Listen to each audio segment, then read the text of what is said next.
You are listening to the Barbra May Show, the place where we discuss all that really matters. We will cover all you need to know about lifestyle, health, spirituality, and plus so much more. Are you ready? Let's dive in.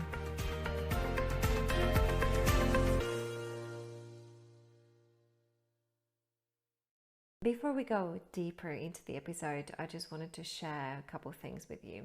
The one is that I am so grateful for all the reviews and all the support you gave me during my big relaunch.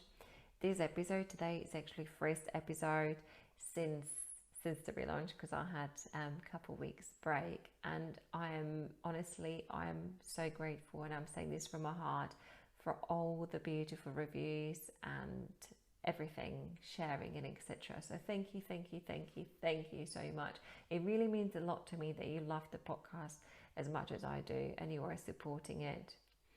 The second thing I have is that I have created something I'm very happy about and I really want to share with you. It's a free gift, and for you, all of you, whoever is listening, and it's an activation. So it's an activation for your soul and for a heart.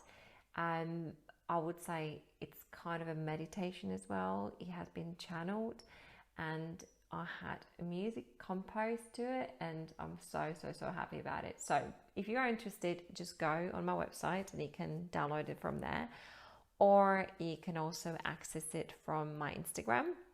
I'm going to put all the links in the show notes. But if you want to know now, my Instagram account is at @BarbraMay_. Barbra is spelled B-A-R-B-R-A.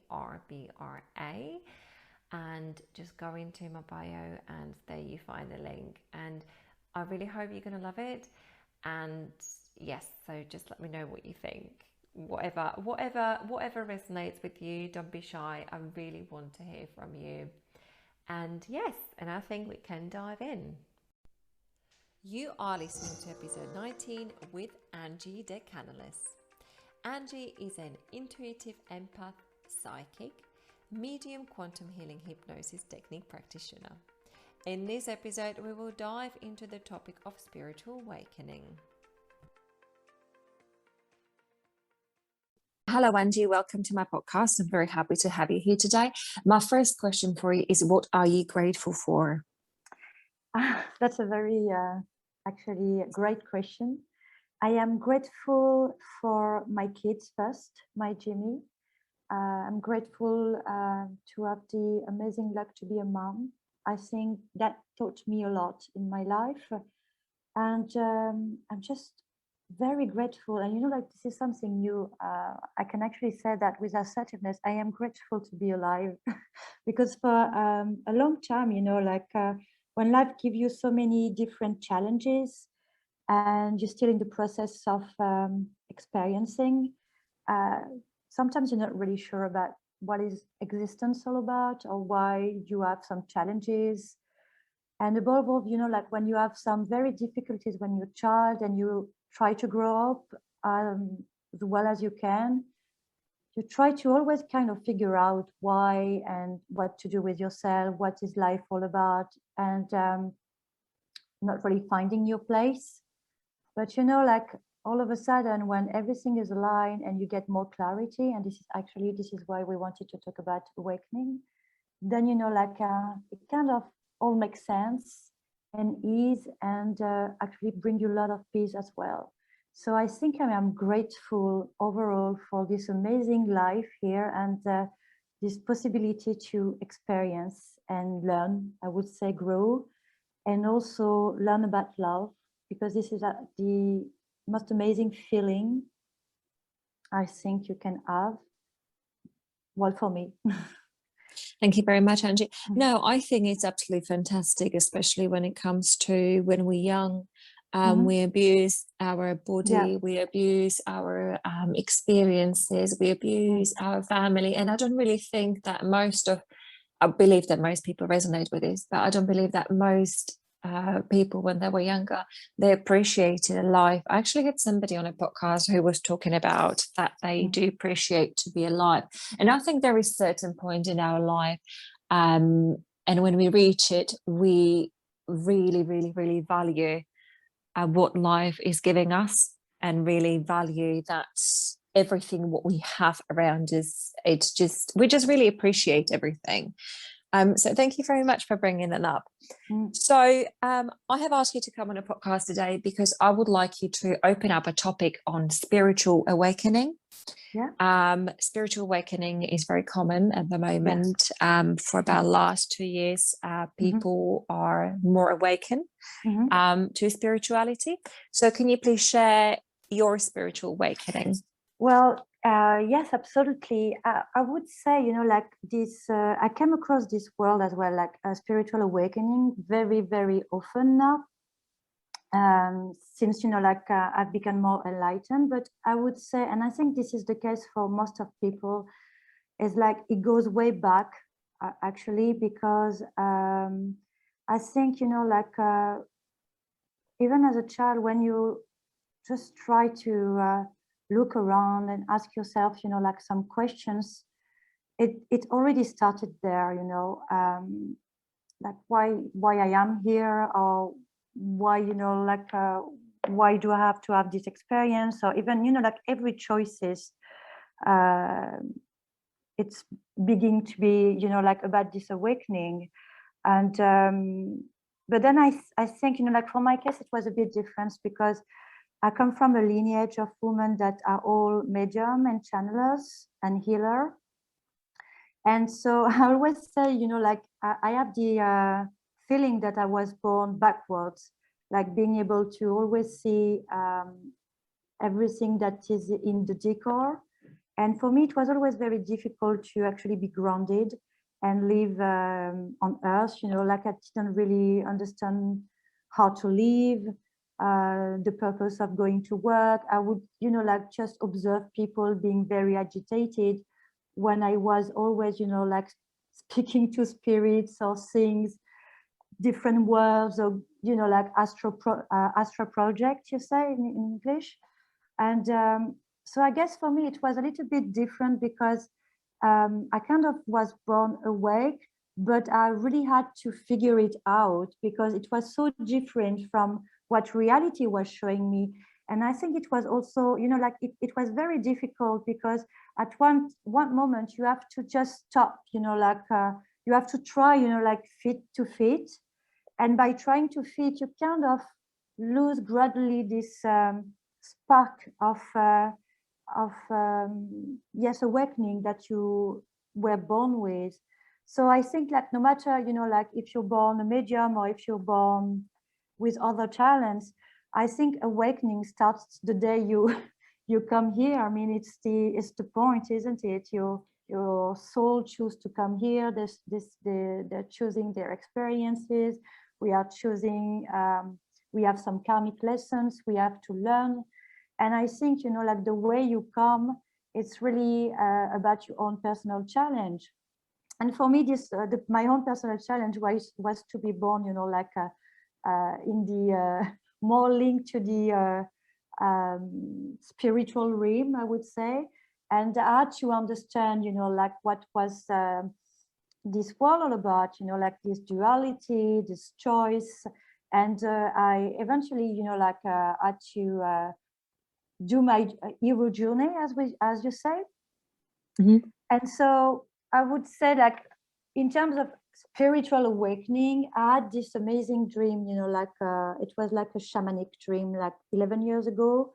And someone came to visit me. It was a girl. And basically the dream is very long, but she came to visit me, and it was actually a pandemic situation. So it was a little bit of a projection to what we're living now.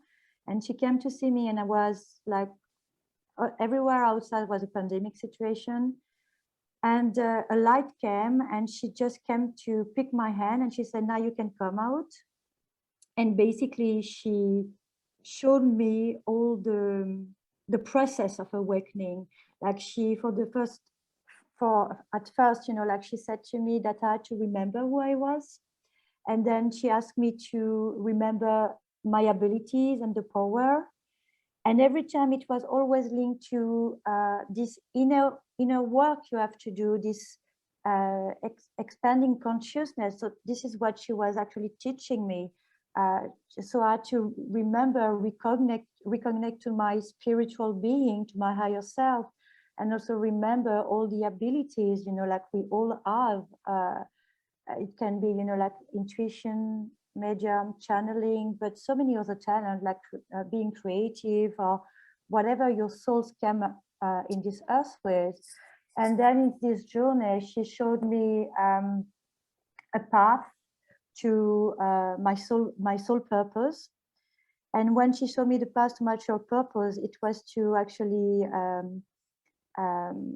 use my abilities and reconnect with my inner truth in the spiritual realm, so that I can help other, like to reconnect to their own spiritual journey and their own abilities. And the dream basically ended like that. Mm-hmm. So, and it was 11 years ago. And, like for 11 years, this dream came coming back into my head, and I will try to make sense of it, like, but it only makes sense like recently.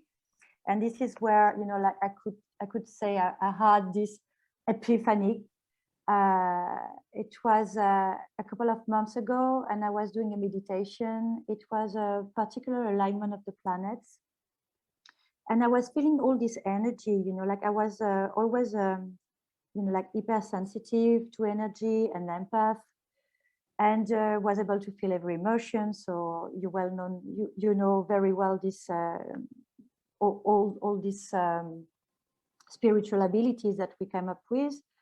But this time it was a little bit different, because as I was doing the meditation, I felt myself, like my ethereal body, you say, Mm-hmm. coming out of my physical body, and I was going into the cosmos. And all of a sudden, I've seen a different, like different beings all around me, different shapes, different colors. And it was the first time, like, because I was always used to actually travel and into the cosmos when I was doing meditation, like seeing the planet, seeing the cosmos, maybe see other worlds. But this time it was different, because it was like I pop up in a meeting, like a council meeting somewhere in the galaxy. And my first reaction was to actually like look at the being and say, "Oh, sorry, like I'm really sorry. I'm gonna go. I don't want Sorry to for disturb you." disturbing. Yeah, sorry for disturbing. I just pop out, like it looks like I'm flashing in, but they were like, and something happened. They just look at me as if they were expecting me, and I could see other souls popping like me, And I think, like it was really like a particular, like alignment of the planets, like some portals were opening, and then, like the veil became very light, and it was an opportunity, like to recall, to connect to some higher consciousness and energy. Well, this is what I felt like. So when I came back, actually, I came back and I started to enter into a trance.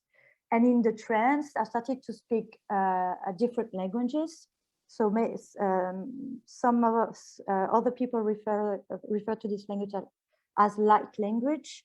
But so it was very powerful. And I knew something different happened. I knew in my core and my DNA that something, like changing and opened inside me. And all of a sudden it was clear, like I was looking, all the answers I was looking since I was a child, like I can remember asking myself, I want to know about existence. I want to know what we are here for. I was obsessed with this question. I knew, like I knew there was a spiritual truth about it. And I knew there was something else than the physical body, and was something else than this reality. I could feel it in my core, but I never really, like got the answers I wanted. And for the first time, like it was clear. It was clear. I came back with an inner truth.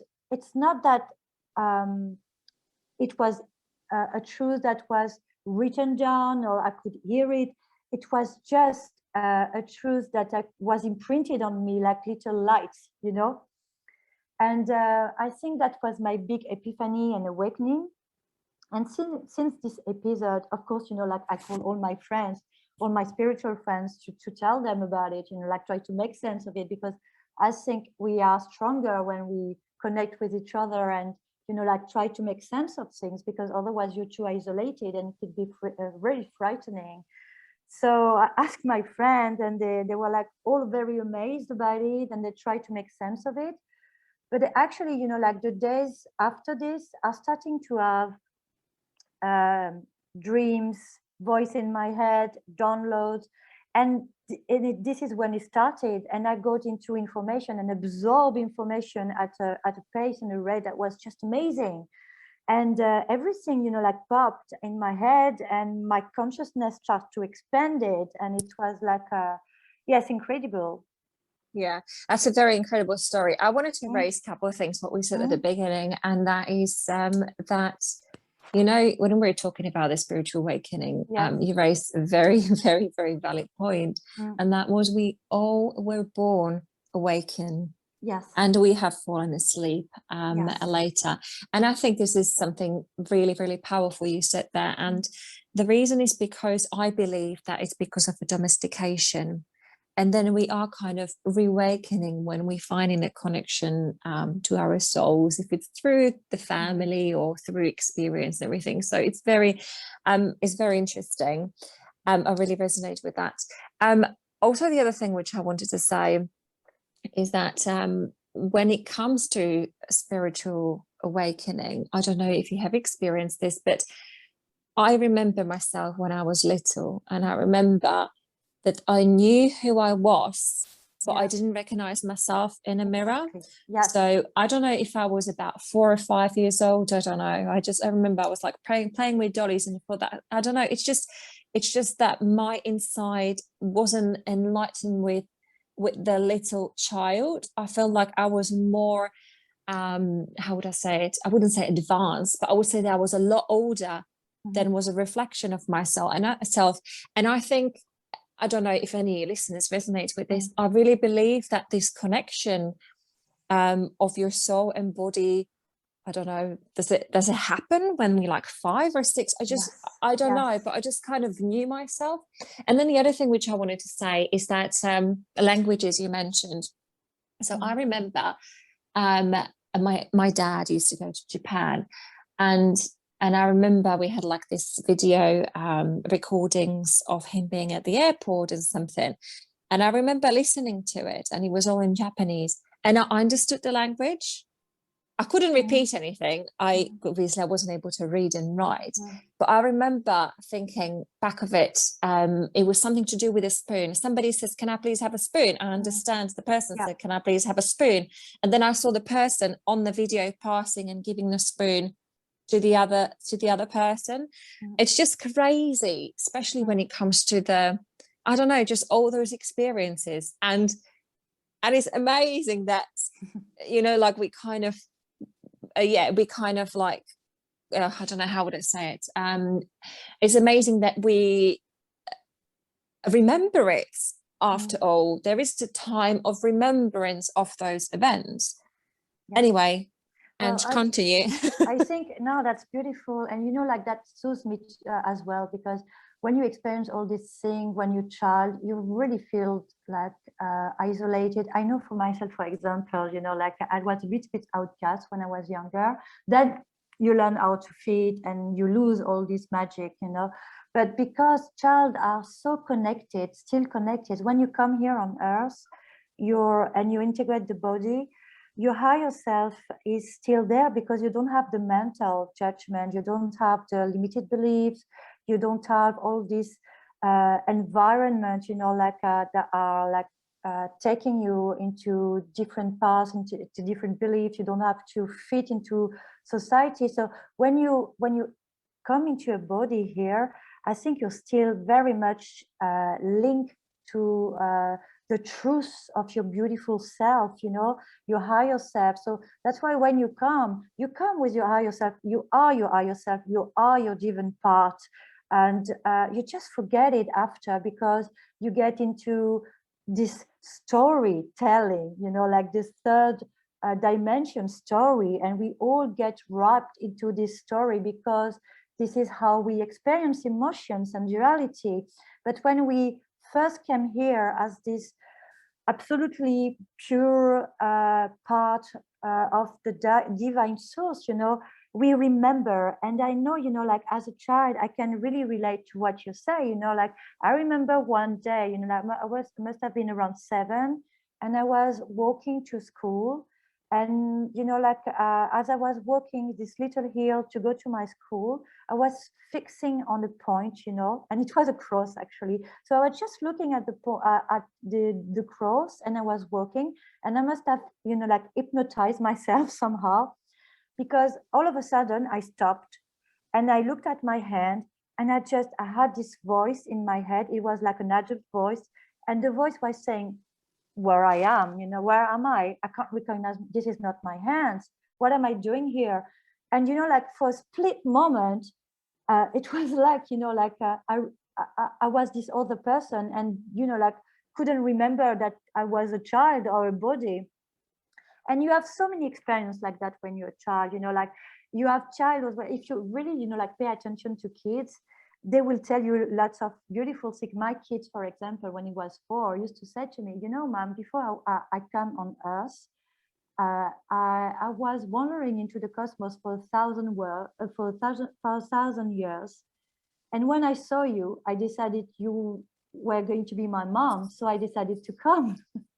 And that is absolutely beautiful, because kids, they are still connected. So that's why I would say, because I'm a mom, you're a mom too, I would say to really, you know, like pay attention to what kids say, because they are still connected. And above all, when they are frightened, you know, there's so many kids, you know, like they are frightened. They're saying that they see things, they see person in the room, or they've got nightmares, you know, and they're very frightened, and for recurrent periods of time.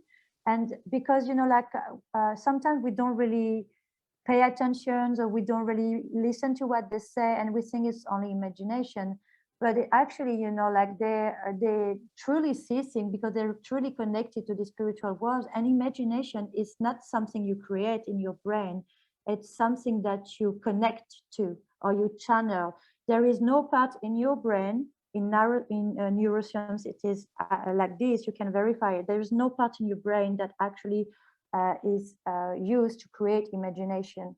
So that is also something to think about, because, you know, I'm a hypnotherapist as well. So I work a lot with imagination, with visualization, and with quantum healing techniques. And so this is something to remember. You know, like it is, so that's why, you know, like child cannot really make up things. You really need to pay attention to it. You know, with children, Yes. so obviously I have children, and my daughter Yes. said several things which like completely knocked me over. Even the stuff which was actually truth, and there is no way that she was able to discover it by herself. But what I wanted to say is with them is exactly, they do not create things. They do say things as they are. And I think very important is for them for us to listen to them. Yes. If we don't listen to them, and if we put them down, and if we show disbelief in what they're saying, that is the time when they're going to start creating things and making things up in order for us to believe it. Exactly. Believe in it. Yeah. And I think that is something what we should be thinking about. Like my daughter said to me, like she came from a star, she picked me, and why she picked me. And she said to me the other day, she says, apparently the star is her brother and sister. And I'm like freaking out. I'm like, no more children. so it's just like, it's like those things. And it is very, very, very interesting. Very interesting. Yeah. Let's talk about light language. Can you please tap into that a little bit and explain what is light language? Well, I'm going to tell you something. Then we might come back to awakening, because I have just something that popped out. And, you know, I'm closing my eyes right now. You see me, because I try to channel everything I say. But to go back to light language, I'm not an expert in light language. I know I've been talking, you know, like different language since I'm a child, basically. but I didn't know it was light language. I didn't know it was a thing, you know, really. It would just come out, like burst out of myself. And I think first, this is like a sign that you can actually channel, and you can actually channel and let the consciousness talk through you. You're like a vessel. So I think like this is, for me, the first sign to pay attention to it. But the second thing I would say about it is like, I had a very intense experience like not long ago. Like two things, you know, like I met these people that they were all like talking about light language, and they were asking me to speak the light language. So I was doing it, you know, and it was like mastering the gift to be able to encode the DNA. And it was really all about mastering this. But, you know, something was not aligned in myself in like this inner truth of what a light language is and how you use it. So I had a very amazing experience that actually taught me something, and this is something I'm going to share with you, and it's only my perspective. Of course, it's not the whole truth. So I've got my cousin, like we come to like I didn't see her for like over 3 years, and all of a sudden I do this post that you probably saw about I had a channeling experience with a Native American shaman, and he whispered words of wisdom in my ear, and I did a post about it. And there, you know, like this cousin of mine just, you know, like press liked on my post, and all of a sudden I felt the urge to connect with her, and I said, I need to talk to you. So I called her, and she said to me, you know, like it's been 3 years, I cannot, I am stuck, I am in depressions, I don't know what's happening to me, my legs don't want to function anymore, my body is you know, like my body is sick, and above all my legs, you know, I cannot walk properly anymore. And so I've decided, you know, like this is what I also do, you know, like when people come to see me, I just, you know, like decide to take all the time, you know, like she needs to actually talk with her and understand, you know, like what's happening in her life, what is the environment, and what is the emotions. And I've learned, you know, like by listening to her, that she is stuck into a belief that life is very unfair. Like she has this pattern of finding everything unfair, and she's fighting for justice. Like, and the other thing is like she was completely stuck in a twin flame experience of her, and she basically wanted to let a body and just fly away, you know. And so we start talking, and the first 3 hours or 4 hours of talking, I channel for her, and we kind of, you know, like succeed to change the perceptions, and I kind of tell her about dualities, and also reveal like the blunt truths, like we all have to face it, you know, even, you know, like above all, when we go to the awakening process. Awakening is not like reaching the light. Awakening is facing your shadow. Awakening is like finding your light, but also finding, you know, like all this truth about what you actually are. And you are made out of shadow, and you are made out of light. But in order to actually be grounded and be balanced into this knowledge, you actually have to take responsibilities upon your heart, and admit that you have actually also, you know, like being on the other side of the light. And the light is not the shadow is not the opposite of the light. It's just the reverse side. So it goes end to end, you know. So here we are discussing, and all of a sudden I said to her, you know, you're fighting for justice, but you probably have done many injustice as well, you know, like throughout your life, or maybe into other life, because, you know, I am also I do regressive and past life hypnotherapy.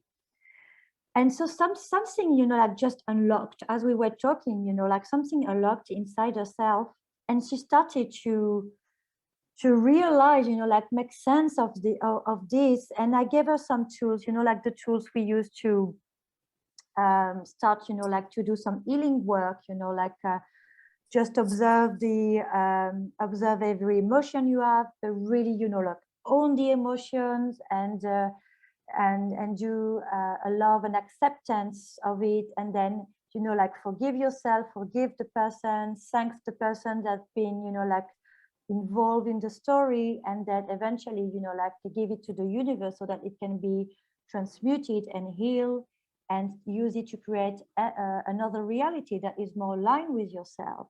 So we do all this work and go back to every scene, every person, and we do this work of loving and acceptance. And so that was the first part. But then, like I said to her, we're going to reconnect again together in 2 weeks. And in 2 weeks, we will do a meditation together. And then, like in between the 2 weeks, I had like an amazing and incredible thing that happened to me.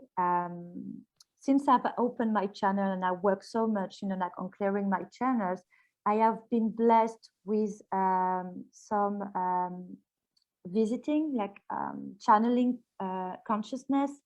And among the consciousness, as many people, I have succeeded to channel the Christ consciousness. And so I get this image when the Christ, Jesus, is in the tomb with Lazarus. And basically the imagery was incredible because it just, in my head, I just hear look, listen, and learn. So I have all the scene that is taking place just in front of my, I don't say my eyes, but my third eye.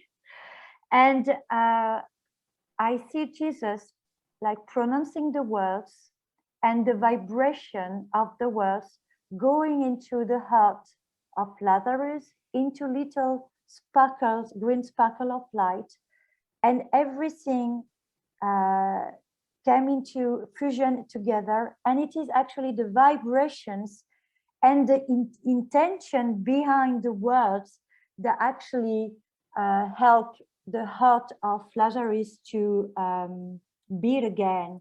And I think this image probably was given, I don't know if it's Christ consciousness or my higher self or an inner knowledge I tapped in, like this is not really important. But what was really important is the message behind it. The message was very clear. It was, no matter what is the language you are talking, like we say galactic language, or it can be like French, Spanish, English, this doesn't really matter. What matters is the intention you put behind the words and the vibration. And this is like the secret of it. And the secret is so simple, but you have to be anchored in your heart. You need to be willing to heal someone or to soothe someone, but it needs to come from your heart, connecting to the source, to the heart of the other human person. And you are so connected with one another. This is when the miracle happen. And the miracle happened with so much love and so much, and you remember that at one point, you and this person was just the same person. And that's how it works, to me, to my experience. And so when I connected to my cousin again, so I hear the call and I said, it's now. So I call her and I said, listen, we just lay into your bed. I have the hurt, like it was bursting into my throat. I said, the words are coming. I need to do a session with you. So the session started with an hypnosis induction. And as you know, all my induction are channels. So this is how it started. And I did like a most amazing session. And really, like, honestly, I was listening to the words as well, because they were just flowing through my throat. But the way they were flowing, the content and the vibration and the intensity of love that we channel was just so amazing that at the end of the channeling, she says to me, I am so hot and I'm bursting with energy. She said, Angie, I don't know what you did to me. And she started to jump, to jump around. And she said, like, I can feel my legs again. And, like the following day, she called me and she said, no, I couldn't sleep for the whole night, like I stay up. And my husband was like, I don't know what to do with you anymore. But we were so happy because it was the first time in 3 years that I was feeling myself again, and I could stand up and I could, like feel joy and excitement. And so really, like I'm sharing this today because what happened here is just a manifestation of what can happen, like in everyday life, either with the light language or with the vibration, but it's really about intention. How much do you intend to help someone, or give, like soothe someone, or give some healing to someone? And also, how much are you willing to embrace it and to take it? Because it takes 2 persons to heal, or maybe sometimes it takes only 1 person when you self-heal, or it takes maybe several persons, because when you're a shaman, you can actually ask different person to assist you to heal 1 person. The only thing I say is, like, if you really have the intention to heal yourself, and if you come across someone that really wants to help you heal, the vibration, the love and anchoring in your heart really makes the difference. So I'm just sharing this because sometimes in the spiritual world, I feel like we confuse the mastery of abilities with the simple intentions of the very, like with full of humility and just, like anchoring your heart and wanting to heal someone. And sometimes there is no notebook or there is no leaflet to explain it to you. It just flows from heart to heart. To master a galactic language, of course, like you can unlock it and there is a perk to it. I mean, there is all knowledge of it. But if you really want to make a difference, you can speak any languages and just set someone free. So that's what I wanted to share with you today. Thank you. And listen, I think you have cracked another code, because I don't think that you even realized what you just said. And I just want to raise it again. You channeled. So what you channeled, and that is you have tapped into inner child healing. So if we take this to the beginning of the conversation, if we take this to the beginning of the conversation, we can talk about the reawakening of ourselves through the inner child, because when we do the inner child work, we are coming back to ourselves as those children who have already been awakened, and we appreciate them again for what they were, and that kind of connects us to our higher self and allows us to channel all those information. So well done. Oh, well done to you, because you circle it back so beautifully. So it's a beautiful co-creation with you, and I feel like the energy is so intense with you. So thank you for allowing this beautiful channeling and conversation today. Thank you so much for listening to this episode. I hope you have enjoyed it, and I cannot wait to see you on the next one.